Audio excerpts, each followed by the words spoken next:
Dinalan po kita ng dinner. Ito. Talaga? Kumain po ba kayo? Di pa nga eh, nandito na nga rin Sarap ako. po ako ng luto niya eh. Sa bagay, pauwi na rin naman ako. Talaga po? Tara, sabay na tayo mag-dinner, okay? Sige po. Easy lang to. Tara, Tara. paling na. Sige po. Try.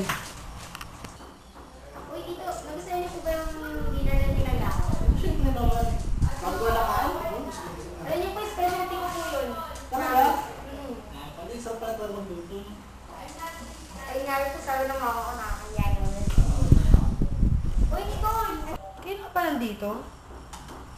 Ay, oo, kanina pa. Dinala ko kasi ng dinner si Tito eh. Ako iyak ko yun. Sabi niya nga magluto eh. Mas masarap pa siya magluto sa mga Ay, restaurant hindi na naman kinakainan po. niya. Sobrang naman kayo. Masarap naman talaga. Hindi yun. kayo. Ako iyak ko. Natikman mo lang luto niya. Sayang hindi mo naabutan. Ah, talaga? Mas masarap pa rin kaya sa Napoleon at saka sa Pasban. Lalo kaya sa Don Enrico, bagong restaurant. Makahain ko lang doon kanina. Ay, hindi pa kasi ako nakakalimutan dun eh. Ano ba yun? Ako next time. Pupunta tayo. Kaya po, promise ah. Ah, ako ba? Pagod na ako. Papahinga na ako. Matatapos ko lang mag-shopping.